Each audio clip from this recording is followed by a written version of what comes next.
আয়টার অর্থ শুনেন, মানুষ যে জালেম জাহেল, আমরা যে অপদার্থ, আল্লাহ পাক কি বলছেন শুনুন। আল্লাহ বলছেন ওয়ালাকাদ আরাদনাল আমানাতা আলাস সামাওয়াতি ওয়াল আরদি ওয়াল জিবাল, আমি ইসলামের এই আমানত, শরিয়াত, কোরআন হাদিসের এই যে আমানতটা, এটা আসমান সমূহকে দিতে চেয়েছিলাম, তোমরা কি নিবা? আমি জমিনকে দিতে চেয়েছিলাম, তোমরা নিবা? আমি পাহাড়কে দিতে চেয়েছিলাম, তো আমানত কি নিবা? ফাআবাইনা, তারা বলেছে না, নিতে পারো না। ওয়া আশফাকনা মিনহা, তারা অক্ষমতা প্রদর্শন করেছে। ফাহামালাহাল ইনসান, মানুষ সেই আমানতটা কাঁধের মধ্যে বহন করেছে। আমরা সেই আমানত কি করেছি ভাই? কাঁধে বহন করেছি। আল্লাহ পাক বলছেন ইন্নাল ইনসানা যালুমান জাহুলা, মানুষ কত জালেম, মানুষ কত জাহেল। আমাদের সামনে পরকালীন এই কঠিন জবাবদিহিতা অপেক্ষা করছে। এরপরে আমাদের জীবনযাপন পদ্ধতি দেখলে মনে হয় যে আমাদের মধ্যে আর গরু ছাগলের মতো করে পার্থক্য।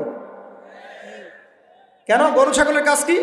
খাবে, ইস্তেঞ্জা করবে আর সহবাস করবে, বাস। আমাদের এখন এই তিনটা কাজ। কি খাবো, আর কোন টাইলস ফিটিং বাসায় পায়খানা করব, আর কতগুলো বাচ্চা পয়দা করতে হবে, বাস, দ্যাটস অল। এর বাইরে আমাদের চিন্তা কোথায়?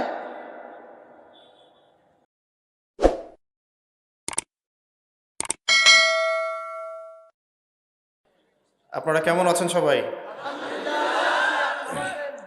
আলহামদুলিল্লাহ আলা কুল্লি হাল ওয়া ফি কুল্লি মাকান। আল্লাহ রাব্বুল আলামিন পবিত্র কোরআনুল কারীমের মধ্যে বলেছেন, সূরাতুল আহজাবের মধ্যে, বা'দা আউযু বিল্লাহি মিনাশ শাইতানির রাজীম, ইয়া আইয়ুহাল্লাযীনা আমানু, হে মুমিনগণ, ইত্তাকুল্লাহ, তোমরা আল্লাহকে ভয় করো, ওয়া কুলু কাওলান সাদীদা, এবং স্পষ্ট করে সরাসরি খোলামেলা কথা বলো। ওয়া কুলু কাওলান সাদীদা, সোজা কথা বলো, সোজা সাপটা কথা বলো। তাহলে কি হবে? ওয়া কুলু কাওলান সাদীদা ইউসলিহ লাকুম আ'মালাকুম, যদি এই কাজগুলো করো, ঈমান আনো, তাকওয়া অবলম্বন করো, সরাসরি সত্য কথা বলো, খোলামেলা কথা বলো, তাহলে ইউসলিহ লাকুম আ'মালাকুম, আমি আল্লাহ তোমাদের সব আমলগুলোকে সংশোধন করে দেব ইনশাআল্লাহ। ওয়া ইয়াগফির লাকুম যুনুবাকুম, একই সাথে তোমাদের সমস্ত গুনাহগুলো মাফ করে দেব ইনশাআল্লাহ। ওয়া মান ইউতিইল্লাহা ওয়া রাসূলাহু, যে ব্যক্তি আল্লাহ এবং তার রাসূলের আনুগত্য করে, যে ব্যক্তি আল্লাহ এবং তার রাসূলের আনুগত্য করে, ফাকাদ ফাযা ফাওজান আযীমা, সে ব্যক্তি মহান সাফল্য অর্জন করলো। সুবহানাল্লাহ। তো আমরা এখন কথাবার্তা যখন বলবো, খোলামেলা কথা বলবো ইনশাআল্লাহ। এর আগে আমাদেরকে ইমানদার হতে বলা হয়েছে এবং তাকওয়া অবলম্বন করতে বলা হয়েছে। আর এই তাকওয়া সম্পর্কে নবী সাল্লাল্লাহু আলাইহি ওয়াসাল্লাম বলেছেন, আত-তাকওয়া হাহুনা, তাকওয়া হচ্ছে এখানে। এই বলে তিনি তার বুকের দিকে 3 বার ইশারা করেছেন, আত-তাকওয়া হাহুনা, আত-তাকওয়া হাহুনা, আত-তাকওয়া হাহুনা, অর্থাৎ তাকওয়া এখানে, তাকওয়া এখানে, তাকওয়া এখানে। অর্থাৎ তাকওয়া হচ্ছে কলিজার ভিতরে, অন্তরের ব্যাপার। কে কত বড় মুত্তাকি, এটা তার লেবাস পোশাক দিয়ে প্রমাণ হবে না, তার রাজনৈতিক ক্ষমতা দিয়ে প্রমাণ হবে না, তার অর্থনৈতিক ক্ষমতা দিয়ে প্রমাণ হবে না, তার দাড়ি টুপি পাগড়ি জুব্বা দিয়েও প্রমাণ হবে না কে কত বড় মুত্তাকি। কে কত বড় মুত্তাকি এবং পরহেজগার ব্যক্তি, এটা শুধুমাত্র আল্লাহ পাক জানেন। এখন চলমান যে প্রেক্ষাপট চলছে, এই প্রেক্ষাপটে আমাদের জন্য একটা গুরুত্বপূর্ণ সূরা আছে। এই সূরাটার উপরে আমরা সংক্ষিপ্ত কিছু আলোচনা করে আপনাদেরকে মৌলিক কিছু শিক্ষা ব্যাখ্যা করার চেষ্টা করব ইনশাআল্লাহ আযজা ওয়া জাল্লা। ওয়া মা তাওফীকি ইল্লা বিল্লাহ আলাইহি তাওয়াক্কালতু ওয়া ইলাইহি উনীব। তার আগে আমাকে বলেন, দুটো প্রশ্ন করব আগে। আল কোরআনের জন্য জীবন দিতে চান কারা কারা? ব্যাস, এবার হাত নামান। হাত উঠাইছেন মাশাআল্লাহ 100%, তাই না? এবার দ্বিতীয় প্রশ্ন শুনেন, আল কোরআন বিশুদ্ধ করে তেলাওয়াত করতে পারেন কতজন? আলহামদুলিল্লাহ, হাত নামান। এবার আমাকে বলেন, আল কোরআনুল কারীম জীবনে অন্তত একবার খতম করেছেন কতজন? মাশাআল্লাহ, 4। আল কোরআনের অর্থগুলো পড়ার চেষ্টা করেছেন কতজন জীবনে? মাশাআল্লাহ, মাশাআল্লাহ। জীবন অন্তত একবার আল কোরআনের তাফসির ঘাটাঘাটি করেছেন কতজন?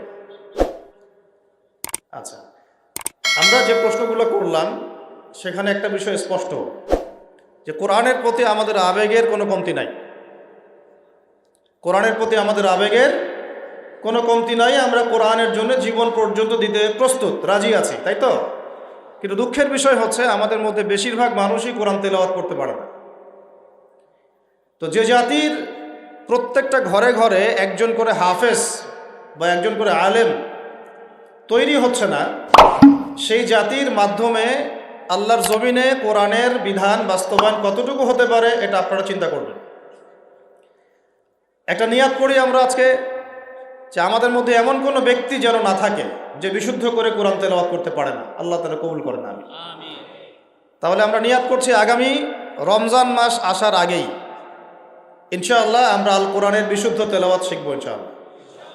যারা কোরআন তেলাওয়াত করতে জানি তারা কমপক্ষে এক পারা মুখস্থ করবো ইনশাআল্লাহ। রাজি আছেন? আচ্ছা, আর যারা আমরা হাফেজে কোরআন আছি মাশাআল্লাহ, আমরা আল কোরআনের ভাষা, আল কোরআনের ব্যাকরণ, আল কোরআনের তাফসীর শিখবো ইনশাআল্লাহ। এর সাথে নবী সাল্লাল্লাহু আলাইহি ওয়াসাল্লামের বিশুদ্ধ হাদিসগুলোর চর্চা করব এবং এর পাশাপাশি আকীদার কিতাবগুলো পড়বেন, ফিকহের কিতাবগুলো পড়বেন, ইসলামের ইতিহাস পড়বেন, সিরাতের কিতাবগুলো পড়বেন, অর্থাৎ নবী সাল্লাল্লাহু আলাইহি ওয়াসাল্লামের জীবনী গ্রন্থগুলো পড়বেন, ইসলামিক অর্থনীতির বইগুলো পড়বেন এবং সলফে সালেহিনদের জীবনীগুলো ঘাটাঘাটি করবেন। এই পড়াশোনাটুকু করা যাবে ইনশাআল্লাহ? ওয়াদা করতেছেন তো নাকি? একদিনের মাহফিলে দিন কায়েম হবে না, একদিনের মাহফিলে দিন প্রতিষ্ঠা হবে না, এটাই সত্য। কিন্তু একদিনের মাহফিলে আমরা আপনাদের মধ্যে সেই চেতনা জাগ্রত করতে পারি যেগুলোর উপর আমল করলে ইনশাআল্লাহ আল্লাহর জমিনে দিন কায়েম হবে ইনশাআল্লাহ। আপনারা এটা ইয়াকিন রাখেন, এটা ইয়াকিন রাখেন, বিশ্বাস রাখেন যে মুসলমানরা অচিরেই বাইতুল মুকাদ্দাস জয় করতে যাচ্ছে ইনশাআল্লাহ। এটা বিশ্বাস রাখেন। মানুষ আঞ্চলিক রাজনীতি নিয়ে পড়ে আছে, মানুষ কি করছে? আঞ্চলিক ভূ রাজনীতি নিয়ে পড়ে আছে। আর আমরা কোরআন হাদিস থেকে জানি বিশ্বের রাজনীতিতে কি হচ্ছে। এই বিশ্ব অচিরেই ঈসা আলাইহিস সালাম শাসন করবে ইনশাআল্লাহ। বিশ্বাস করছেন না? বিশ্বাস না করলেও কিছু যায় আসে না। বিশ্বাস করলে আলহামদুলিল্লাহ, যদি নাও করে কিছুই যায় আসে না। কারণ আমরা কোরআন এবং হাদিস থেকে 100% নিশ্চিত যে ইনশাআল্লাহ অতি সত্বর অচিরেই বাইতুল মুকাদ্দাস মুসলিমদের হাতে আসছে ইনশাআল্লাহ। নবী সাল্লাল্লাহু আলাইহি ওয়াসাল্লাম বলে গেছেন, সারা পৃথিবীর যত জালেম তারাও যদি একত্রিত হয়ে এই হাদিসগুলোকে পরিবর্তন করার চেষ্টা করে, ভবিষ্যৎবাণীগুলোকে পরিবর্তন করার চেষ্টা করে, তারা পারবে না ইনশাআল্লাহ। তো এই যদি হয় আমাদের গন্তব্য, তাহলে আমাদেরও তো একটা প্রস্তুতির দরকার আছে নাকি? তো সেই প্রস্তুতিটা শুরু হবে আগে নিজের ইলমের মোজাকারা থেকে। আপনার ইলমের কি অবস্থা, আমলের কি অবস্থা, আপনার রিজিকের কি অবস্থা, আপনি কি ইসলামের কোরআন হাদিসের ইলম অর্জন করছেন কিনা, আমল ঠিক মতো করছেন কিনা, তাওহীদ লা ইলাহা ইল্লাল্লাহ ঠিক মতো শিখছেন কিনা, শিরিকগুলো থেকে বেঁচে থাকছেন কিনা, আপনার আমার জীবনের প্রত্যেকটা ক্ষেত্র নবীর সুন্নত দিয়ে সাজানো কিনা, এগুলো আমাদের কাজ নাকি ভাই? আমাদের রিজিক হালাল হচ্ছে কিনা, হারাম খাচ্ছি না হালাল খাচ্ছি, আমার রিজিকের মধ্যে আবার ঘুষ ঢুকছে কিনা, সুদ ঢুকছে কিনা, দুর্নীতির টাকা ঢুকছে কিনা, করাপশন ঢুকছে কিনা, এগুলো ভাবতে হবে না? ভাবতে হবে যে আমাদের পরিবারগুলো ঠিক হচ্ছে কিনা, আমাদের সন্তানরা ঠিকমতো মানুষ হচ্ছে কিনা, আমরা সবাই সুস্থ থাকছি কিনা, সুস্থ থাকার জন্য যে খাবার দরকার, জীবনযাপন পদ্ধতি দরকার, এগুলো অবলম্বন করছে কিনা, আমাদের মা বোনরা পর্দা করছে কিনা, সমাজে আমর বিল মারুফ মানে সৎ কাজে আদেশ জারি আছে কিনা, ওয়া নাহি আনিল মুনকার অসৎ কাজের নিষেধ চালু আছে কিনা, সামাজিকভাবে আমরা ইসলামটাকে ধরে রাখছে কিনা, এবং আমাদের রাষ্ট্র পর্যায়ে যারা আছেন তাদের কাছে আমরা ইসলামের সঠিক ব্যাখ্যাটা উপস্থাপন করতে পারছি কিনা, এগুলো আমাদের কাজ কি নয়? বলেন, এগুলো আমাদের কাজ না কাজ নয়? এগুলো আমাদের প্রিপারেশন, প্রস্তুতি। এই প্রস্তুতিগুলো নিয়ে যখন একটা প্রজন্ম গড়ে উঠবে, এমন একটা প্রজন্ম যেই প্রজন্মের প্রত্যেকটা ব্যক্তি নামাজি, মাশাআল্লাহ, পারা যাবে? প্রত্যেকটা ব্যক্তি সুন্নতের পাবন্দ, মাশাআল্লাহ। বেশিরভাগ মানুষ তাহাজ্জুদ গোজার, সুন্নতের পাবন্দ। দেহ থেকে শুরু করে তার পুরো পরিবার, সমাজ সব কিছু সুন্নতের উপরে, তার ব্যবসা বাণিজ্য, চলাফেরা সব কিছু। এমন প্রজন্ম যখন আসবে যাদের রিজিকে কোনো হারাম নাই, হালাল দিয়ে ভর্তি, যারা রাতের বেলার দরবেশ, রাতের বেলার কি দরবেশ, দিনের বেলার ঘোরসাওয়ার, এমন প্রজন্ম যখন আসবে দেখবেন ইনশাআল্লাহ তাআলা বাইতুল মুকাদ্দাস আমাদের হাতে চলে আসছে। আর আমরা যদি এরকম প্রজন্ম গড়ে তুলতে ব্যর্থ হই, তাহলে আল্লাহ পাকের পক্ষ থেকে দুইটা আয়াত শুনে রাখেন, তারপরে সামনে যাই। আমরা যদি এমন প্রজন্ম গড়তে ব্যর্থ হই, আল্লাহ পাক বলছেন বিসমিল্লাহির রহমানির রহিম, সূরা মুহাম্মাদের মধ্যে আছে, ইন তানসুরুল্লাহ ইয়ানসুরকুম। মুসলমানরা শুনো, তোমরা যদি আল্লাহকে সাহায্য করো তবেই আল্লাহ তোমাদেরকে সাহায্য করো। আল্লাহর সাহায্য পাওয়ার উপায় কি তাহলে বলেন? আমাদেরকে আল্লাহকে সাহায্য করতে হবে। তো আল্লাহর কি সাহায্যের দরকার আছে? আল্লাহুস সামাদ, আল্লাহ পাক অমুখাপেক্ষী, তার কাউকে প্রয়োজন নাই। কাউকে প্রয়োজন আছে? তো আল্লাহকে সাহায্য করার ব্যাখ্যা হচ্ছে আল্লাহর দ্বীনকে সাহায্য করা। কথা বুঝতে পারছেন? আল্লাহকে সাহায্য করার অর্থ হচ্ছে কি? আল্লাহর দ্বীন ইসলামকে সাহায্য করা। ইন তানসুরুল্লাহ, তোমরা যদি আল্লাহর দ্বীনকে সাহায্য করো, ইয়ানসুরকুম, আল্লাহ পাক তোমাদেরকে সাহায্য করবেন। ওয়া ইউসাব্বিত আকদামাকুম, তোমাদের পা আল্লাহ পাক শক্ত করে দৃঢ় করে রাখবেন। এটা একটা শর্ত আল্লাহর সাহায্য আসা। এখন ঝাঁকে ঝাঁকে আবাবিল আসবে না, ঝাঁকে ঝাঁকে আবাবিল এসে আল্লাহর দুশমনের গায়ে পাথর ফেলবে না। ভালো করে বোঝার চেষ্টা করেন। এখন ঝাঁকে ঝাঁকে আবাবিল এসে, তৈরন আবাবিল এসে হস্তি বাহিনীর গায়ে পাথর ফেলবে না। এখন সেই যুগ নয়, এখন পাথর আপনাকেই ফেলতে হবে। কথা বুঝতে পারছেন? এই পাথর ফেলার দায়িত্ব এখন মুসলমানদের হাতেই নিতে হবে। ঠিক ওই দায়িত্ব মুসলমানরা যখন নিয়েছিল, বাইতুল মুকাদ্দাস আমাদের হাতেই ছিল। যখন থেকে আমরা ওখান থেকে সরে গেছি, তখন থেকে আস্তে আস্তে আস্তে আস্তে ওগুলো ক্রুসেডারদের হাতে চলে গেছে, জায়নিস্টদের হাতে চলে গেছে, ইহুদিদের হাতে চলে গেছে, নাসারাদের হাতে চলে গেছে। দুঃখজনক না এটা আমাদের জন্যে? লজ্জার না? লজ্জার। তবে ইনশাআল্লাহ তাআলা আমরা নিশ্চিতভাবে বলতে পারি এই গ্লানি আমরা কাটিয়ে উঠবো ইনশাআল্লাহ। পুরো বিশ্বে আপনি মুসলমানদের সংখ্যা হিসাব করলে দেখবেন কোটি কোটি কোটি কোটি অজস্র মুসলিম, অজস্র মুসলিম। এত অজস্র সংখ্যক মুসলিম থাকার পরেও সারা বিশ্বে মুসলমান আজকে নির্যাতিত, নিপীড়িত। কেন? এটা তো হওয়ার কথা ছিল না। কারণ এইগুলাই, আমরা নামাজ ছেড়ে দিয়েছি, আমরা মসজিদ ছেড়ে দিয়েছি, মসজিদমুখী না হয়ে আমরা মোবাইলমুখী হয়েছি। এখন আমরা কোরআনমুখী না হয়ে গার্লফ্রেন্ডমুখী হয়েছি। আমরা এখন হালাল রিজিক বাদ দিয়ে সুদ খাচ্ছি। আমরা এখন আল্লাহর পথে দাওয়াত এবং জিহাদের মেহনত বাদ দিয়ে পাবজি, ফ্রি ফায়ার নিয়ে পড়ে আছে। যুব সমাজ মাদক নিয়ে পড়ে আছে। আলেমদের মধ্যে একটা শ্রেণী তাদের দায়িত্ব এড়িয়ে যাচ্ছেন, আপোষে ইখতিলাফে বিভক্ত হয়ে যাচ্ছেন। উম্মাহকে আমরা টুকরা টুকরা করে ফেলছি এবং উপর থেকে আমাদেরকে সহযোগিতা করা হচ্ছে না। এই সার্বিক বিষয়গুলো যখন একত্রিত হয়েছে, তখন উম্মতের উপরে গ্লানি, লাঞ্ছনা নেমে এসেছে। আমরা চাই না এটা আমাদের উপর থাকুক, ইনশাআল্লাহ থাকবেও না। আমি বলছি কখন থাকবে না? যখন আমরা আল্লাহর দ্বীনকে সাহায্য করব। এখন একজন ভাই নামাজই পড়ে না, সে কি আল্লাহর দ্বীনকে সাহায্য করতে পারবে? একজন ভাই কোরআন তেলাওয়াতও করতে পারে না, সে কি আল্লাহর কোরআনের দাওয়াত মানুষকে দিতে পারবে? একজন ব্যক্তি সুন্নতের উপর আমল করছে না, সে কি মানুষকে সুন্নতের দিকে ডাকতে পারবে?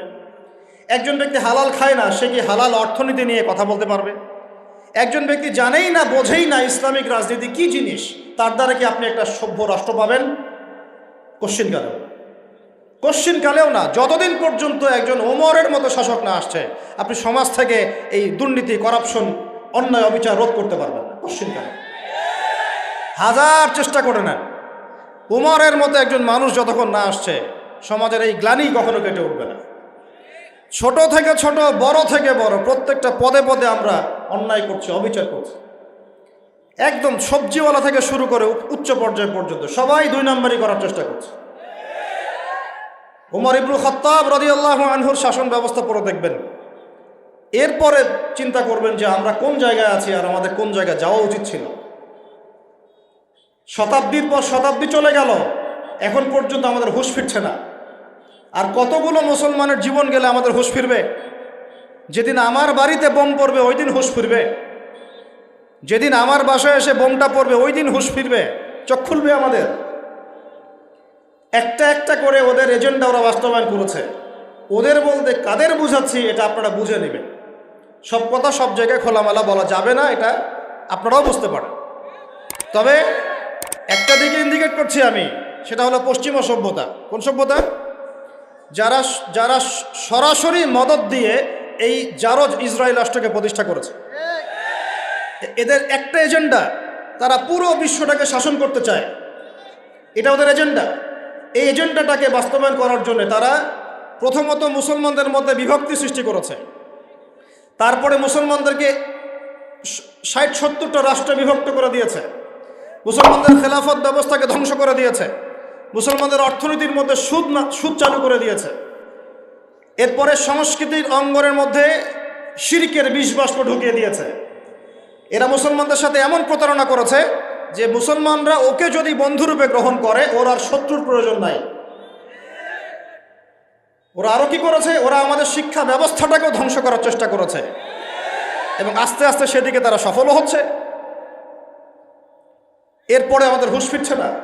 আর যখন মুসলমানরা ঈমান, কালিমা এইসব চেতনা নিয়ে দাঁড়ানোর চেষ্টা করেছে, যারাই দাঁড়ানোর চেষ্টা করেছে ওই প্রত্যেকটা রাষ্ট্রকে তারা আক্রমণ করেছে। বিশ্বের বুকে তাকিয়ে দেখেন, একটা একটা করে নাম মেনশন করা যাবে। এরপরে আমরা পড়ে আছি আমাদের সেই ছোট চিন্তার মধ্য দিয়ে, ক্ষুদ্র চিন্তা নিয়ে, কে কোন দল করি আর কে কোন সংগঠন করি, কে কোন রাজনৈতিক দল করি, কে কোথায় হাত বাঁধি, কে আমিন জোরে বলি, কে আস্তে বলি, এইগুলোই আমাদের আলোচনার বিষয় হয়ে গেছে।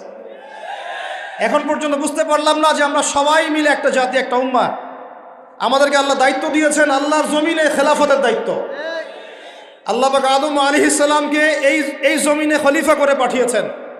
নূহ আলাইহিস সালাম এই জমিন আল্লাহর খলিফা ছিলেন, ইব্রাহিম খলিফা ছিলেন, মূসা খলিফা ছিলেন, দাউদ খলিফা ছিলেন, সুলাইমান খলিফা ছিলেন, ইউসুফ খলিফা ছিলেন, মূসা ঈসা খলিফা ছিলেন, মুহাম্মদ রাসূলুল্লাহ সাল্লাল্লাহু আলাইহি ওয়াসাল্লাম আল্লাহর খলিফা ছিলেন।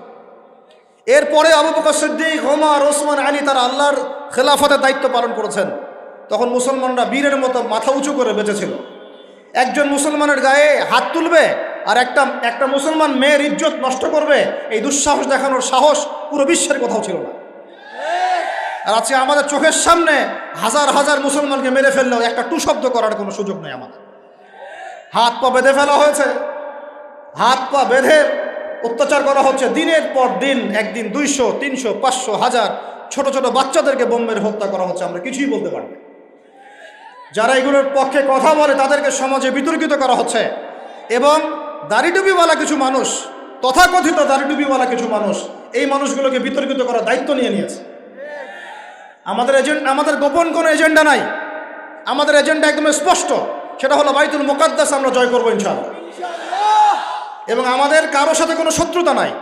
আমাদের সবাই মিলে আমরা যারা আছি, আমাদের প্রশাসন, আমাদের সরকার, আমাদের আম জনতা, আমাদের মা, আমাদের বোন, আমাদের ভাই, সবাই আমরা এক উম্মাহ ইনশাআল্লাহ। আমরা সবাই মুসলমান, এটাই আমাদের পরিচয়, বাস। এর ভিতরে কিছু মুনাফিক ঢুকে গেছে, ওদেরকে আপনারা সাইজ করবেন ইনশাআল্লাহ।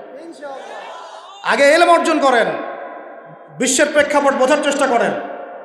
আল্লাহ রাব্বুল আলামিন আমাদেরকে মহান দায়িত্ব দিয়ে পাঠিয়েছেন। এই দুনিয়াতে আমরা এই দাসত্বের শৃঙ্খলে আবদ্ধ হতে আসি নাই, আমরা মাথা উঁচু করে শাসন করতে এসেছি ইনশাআল্লাহ তাআলা। এই বাইতুল মুকাদ্দাস আমরা জয় করবই করবো ইনশাআল্লাহ। প্রত্যেকটা আলোচনায়, প্রত্যেকটা খুতবায়, প্রত্যেকটা মিম্বরে, প্রত্যেকটা বইয়ে, প্রত্যেকটা লেকচারে, এমনকি আমাদের চায়ের আসরগুলো থেকে শুরু করে পার্লামেন্ট পর্যন্ত বাইতুল মুকাদ্দাস নিয়ে আলোচনা করতে হবে ইনশাআল্লাহ। আমরা আমাদের জান, মাল, সময়, শ্রম যা আছে কিছু যদি না করতে পারি, অন্তত আমাদের সমর্থন দিয়ে আমরা মাজলুম ভাইদের পাশে থাকবো ইনশাআল্লাহ। না হলে আল্লাহ রাব্বুল আলামিনের কাছে আমাদেরকে কঠিন জবাব দিতে হবে। আরবের ওই মুনাফিকদের কথা বাদ দেন, আরবের চারপাশে যে মুনাফিকরা বসে আছে ওদের কথা বাদ দেন, ভুলে যান, এদের দ্বারা কোনো কাজ হবে না ইনশাআল্লাহ। বিগত 100 বছর থেকে ওদের চোখের সামনে ইহুদিরা আমাদের ভাইদেরকে মেরেছে, হত্যা করেছে, বোনদেরকে ধর্ষণ করেছে, তারা কিছুই করতে পারে না। যে গুটি কয়েক মানুষ এর বিরুদ্ধে প্রতিবাদ করেছে ওদেরকে তারা সন্ত্রাসী আখ্যা দিয়েছে, এতটুকুই এরা করতে পেরেছে। এসব রাখেন নাটক তামাশা। ইনশাআল্লাহু আযজা ওয়া জাল এমন প্রজন্ম আমরা তৈরি করব ইনশাআল্লাহ, যেই প্রজন্মের প্রত্যেকটা ভাই আমাদের কোরআন তেলাওয়াত করতে পারে, প্রত্যেকটা বোন কোরআন তেলাওয়াত করতে পারে, প্রত্যেকটা ভাই নামাজি মাশাআল্লাহ, প্রত্যেকটা ছেলে হবে ইসমাইলের মতো, পিতা হবে ইব্রাহিমের মতো, মারা হবে হাজারা এবং সারার মতো ইনশাআল্লাহ। তাকবীর, ইনশাআল্লাহ জোরে বলেন ইনশাআল্লাহ। আমরা এমন প্রজন্ম গড়ব ইনশাআল্লাহ, যে প্রজন্মের এক একটা ছেলে হবে ইসমাইলের মতো, এক একটা পিতা হবে ইব্রাহিমের মতো, এক একটা মা বোন হবে হাজারার মতো ইনশাআল্লাহ, সারা আলাইহিস সালামের মতো। আপনি 10টা বাচ্চা না নিয়ে একটা বাচ্চা নেন, ওই একটা বাচ্চাকে আপনি খালিদের মতো বড় করেন। একটা মেয়ে আপনি মানুষ করেন আয়েশা রাদিয়াল্লাহু আনহার মতো। একটা স্ত্রী নেন, আপনি একটা স্ত্রীকে আপনি খাদিজার মতো বানান ইনশাআল্লাহ। একটা প্রজন্ম আমাদেরকে গড়ে দেন। একজন দায়ী, একজন বক্তা, একজন আলেম, 10 জন আলেম, একটা সরকার কিচ্ছু করতে পারবে না যতক্ষণ না আপনারা পরিবর্তন হচ্ছেন। আপনাদেরকে পরিবর্তন হতে হবে। আমি এখানে জোরে গলায় কথা বলে গরম গরম বক্তব্য দিয়েও কিছু করতে পারবো না। আপনাদের সবাইকে পরিবর্তন হতে হবে, আমাদের সবাইকে পরিবর্তন হতে হবে। আজকে থেকেই 5 ওয়াক্ত নামাজি হয়ে যান, আল্লাহ তৌফিক দান করেন। কোরআন হাতে থাকবে সব সময়, যখনই সময় পাবেন কোরআন তেলাওয়াত করবেন। কোরআন আপনাকে আল্লাহর দিকে নিয়ে আসবে ইনশাআল্লাহ। সুন্নত থাকবে চেহারা থেকে শুরু করে, দাড়ি ছেড়ে দেন, টাকটুর উপরে কাপড় উঠান। রিজিকের মধ্যে হারাম থাকলে ছেড়ে দেন, সুদ থাকলে ছেড়ে দেন, ঘুষ থাকলে বাদ দেন। যদি কারো সম্পদ অন্যায়ভাবে নিয়ে থাকেন, আজকে তওবা করে সে সম্পদ ফিরাই দিয়ে আসেন। লজ্জার কিচ্ছু নাই, গিয়ে বলবেন ভাই আমি ভুল করেছিলাম, বুঝি নাই, জানি নাই, তোমার সম্পদ অন্যায়ভাবে নিয়েছে, ভাই তুমি নিয়ে নাও। আপনার মর্যাদা আল্লাহ বাড়াই দিবে ইনশাআল্লাহ। আল্লাহ আপনাকে আসমান থেকে বেহিসাব রিজিক দেবে ইনশাআল্লাহ। যে বোন পর্দা করছো না, আজকেই পর্দা ধরো ইনশাআল্লাহ। যারা পরিবারের প্রতি শিথিল, পরিবারের প্রতি কঠোর হন, আপনার সন্তানের প্রতি কঠোর হন, ভাইয়ের প্রতি কঠোর হন। দেখেন আপনার ভাই গোপনে জেনা করছে কিনা, মেয়েটা গোপনে জেনা করছে কিনা।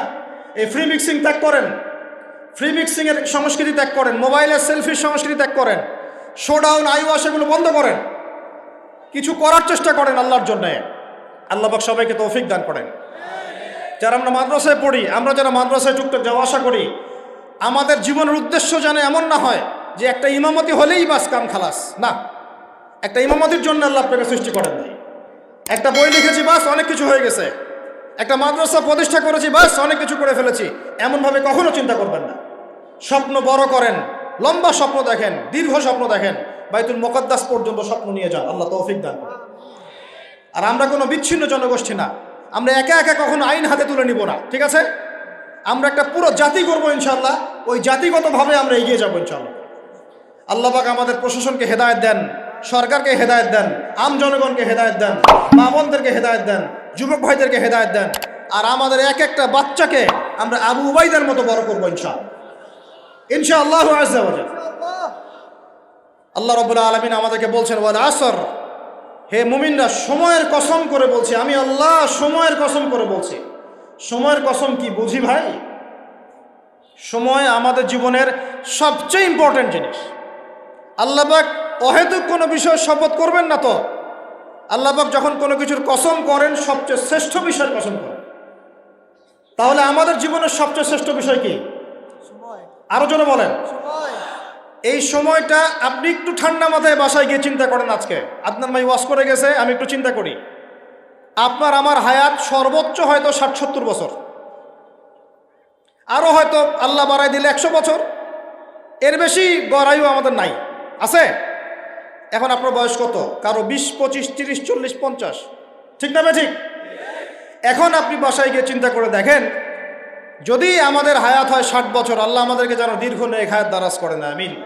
আমাদের ভাইদেরকে, বোনদেরকে, ওলামায়ে কেরামকে, আমাদের নেতাদেরকে, সবাইকে আল্লাহ পাক দীর্ঘ নেক হায়াত দারাজ করেন।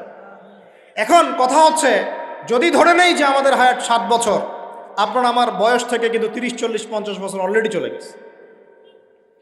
এখন চিন্তা করবেন যে এই সময় যেটা চলে গেল, এই সময়ের মধ্যে আমি কতটুকু নামাজ পড়েছি, কতটুকু রোজা রেখেছি, যাকাত দিয়েছি কতটুকু, হজ ফরজ হয়েছে করেছি কিনা, দিনের পথে আমার অবদান কি, দিনের পথে আমার অবদান কি, আল্লাহর দিনকে যে আল্লাহ সাহায্য করতে বললেন আমি কি করেছি, এই চিন্তাটুকু বাসায় গিয়ে করেন।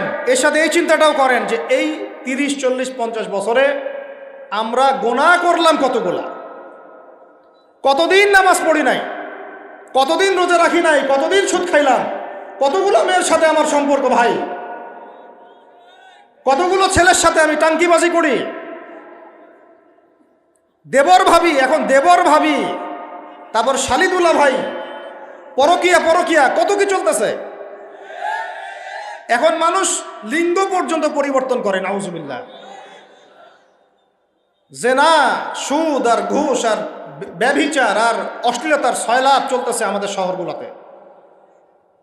এই শীতকালের মৌসুম বিভিন্ন জায়গায় ধুম ধারাক্কা গান বাজতেছে, দেখেন না আপনারা, শোনেন। যখন মানুষ বকধার্মিক হয় তখন সমাজটা এরকম হয়। আপনি মনে করছেন নামাজ তো আমি 5 ওয়াক্ত পড়ি, আমার তো কোনো সমস্যা নাই, রোজা তো আমি রাখি, কোনো সমস্যা নাই, সৎ কাজে আদেশ তো করতেছেন, অসৎ কাজের কোনো নিষেধ নাই, তখন সমাজটা কেমন হবে জানেন? সমাজটা হবে এমন, মসজিদে নামাজও হবে, পাশে পিকনিকের এরকম ঢোল তবলা বাজবে। কারণ সৎ কাজে আদেশ তো আপনি করছেন, অসৎ কাজে নিষেধ নাই। সমাজ পরিবর্তন হবে তখনই যখন সৎ কাজের আদেশের সাথে সাথে বলেন অসৎ কাজে নিষেধও থাকবে। অমুসলিমরা কি করে করুক, ওইটা দেখার দায়িত্ব আমাদের না। মুসলমানের সন্তানরা যেন কখনো এরকম ঢাক ঢোল না পিটায়। সারা রাত জেগে এগুলা করবা, মানুষের ঘুম নষ্ট, হার্টের পেশেন্ট আছে, এইটা আছে ওইটা আছে।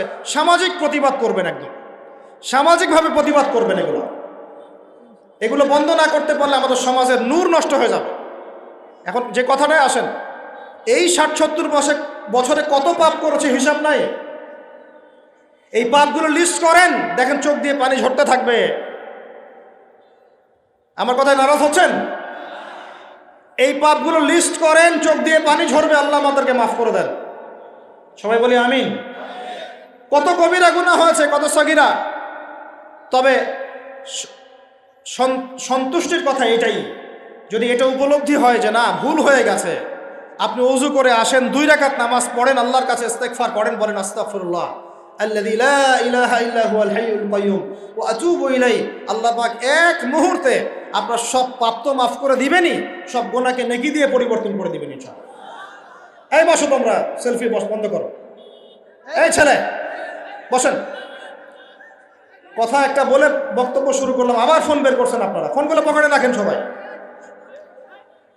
এখন শোনেন, সময়ের কসম বলতে আল্লাহ কি বুঝিয়েছেন ভাই আমার সাথে বলেন তো। সময়ের, আরো আসতে বলেন, সময়ের ওয়াল আসরি মানে সময়ের কসম, মানে সময়ের গুরুত্ব। আমাদেরকে সময়কে গুরুত্ব প্রদান করতে হবে। আল্লাহ পাক তৌফিক দান করেন। আজকে বাসায় কি কি করবো, হায়াতের হিসেব নিব, কি করেছি এত বছরে, আর কি কি পাপ করেছি। পাপগুলোর কথা মনে পড়লে তওবা করে ফিরে আসবো ইনশাআল্লাহ। আল্লাহ পাক তৌফিক দান করেন। আর এখন বাকি সময়ে যতটুকু হায়াত আমাদের বাকি আছে, আমাদের কি কর্তব্য বলেন ভাই? আমাদের কর্তব্য কি এতটুকুই যেভাবে জীবনযাপন করছি এইটুকুই করব, না আমাদের আরো কোনো কর্তব্য আছে? কথা কি বোঝা যায় না? যায় না। আমাদের কর্তব্য কি বলেন? 1 নাম্বার, আমরা নিজেরা আগে আল্লাহ পাকের কোরআন এবং নবীর সুন্নতের উপর আমল করবো ইনশাআল্লাহ। রাজি আছি? 2, আমাদের পরিবারকে এর উপরে প্রতিষ্ঠা করবো ইনশাআল্লাহ। রাজি আছি? 3, আমাদের সন্তানদেরকে কোরআন সুন্নাহ অনুযায়ী বড় করবো ইনশাআল্লাহ। রাজি আছি? 4, আমাদের অর্থনীতি হবে হালাল কোরআন সুন্নাহ ভিত্তিক। রাজি আছি? 5, আমাদের শিক্ষা হবে কোরআন সুন্নাহ ভিত্তিক। রাজি আছেন? আমাদের সামাজিক যে সিস্টেম এটা হবে কোরআন সুন্নাহ ভিত্তিক। রাজি আছেন?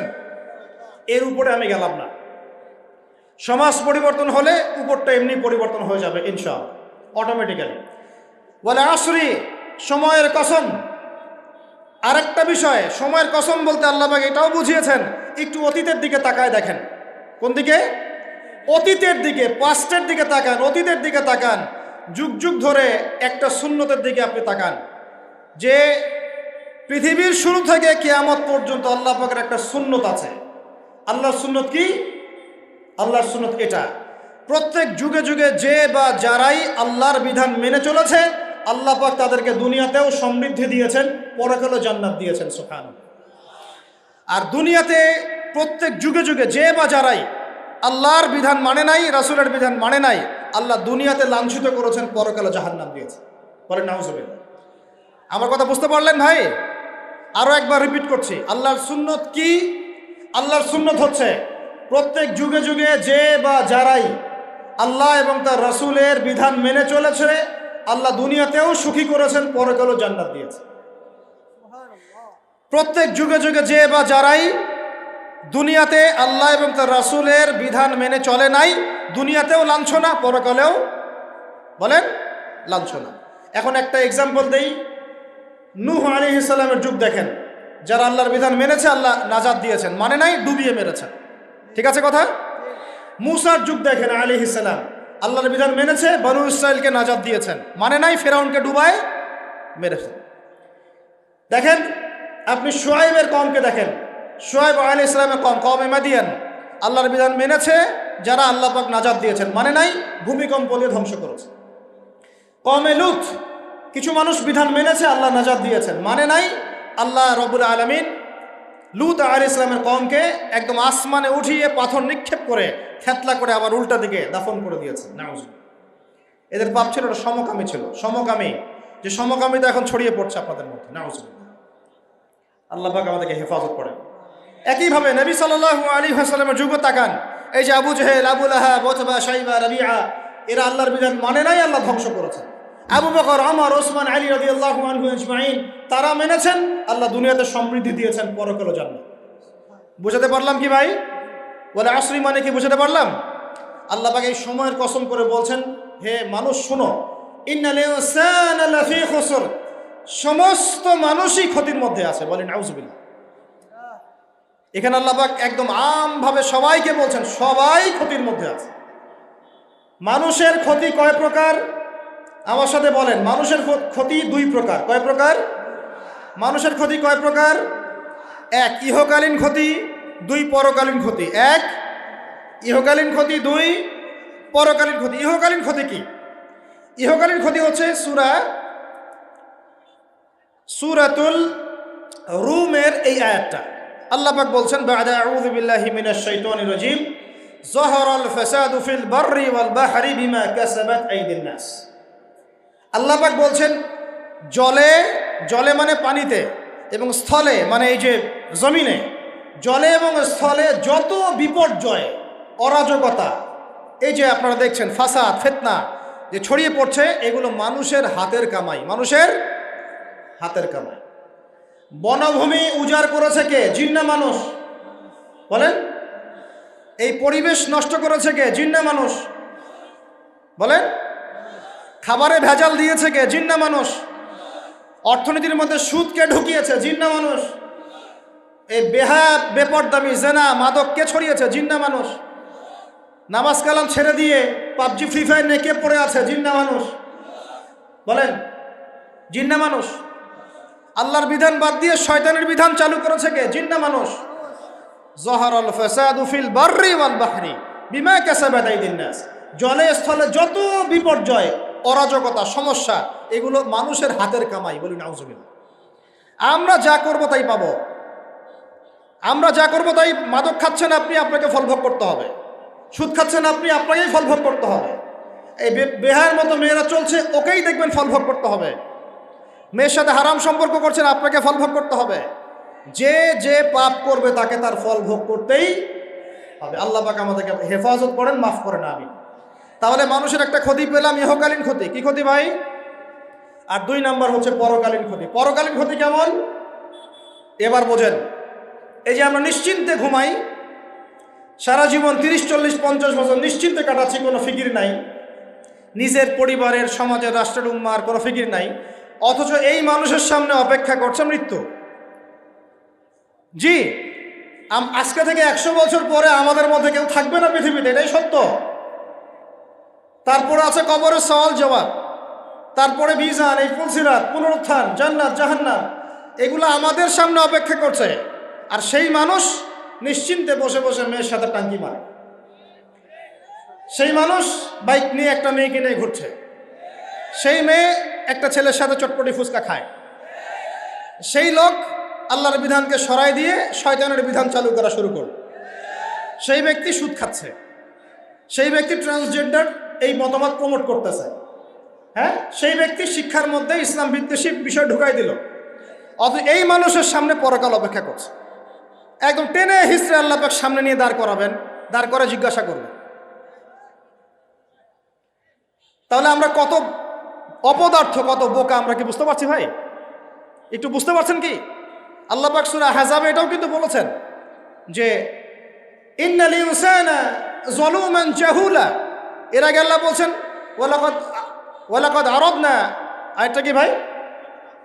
ওয়ালাকাদ আরাদনা আলাল ইনসানি নাকি ওয়ালাকাদ আরাদনা আল আমানাতা আলাল ইনসান, ওয়ালাকাদ আরাদনা আল আমানাতা আলাল, একটা বলেন না, খুব চমৎকার একটা আয়াত আছে।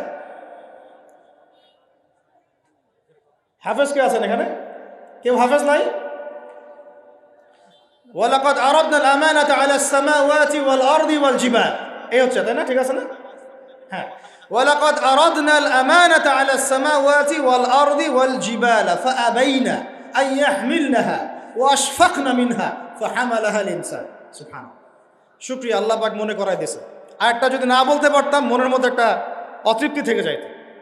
আল্লাহুম্মা লা ইলমা লানা ইল্লা মা আল্লামতানা ইন্নাকা আনতাল আলিমুল হাকিম। আলহামদুলিল্লাহ।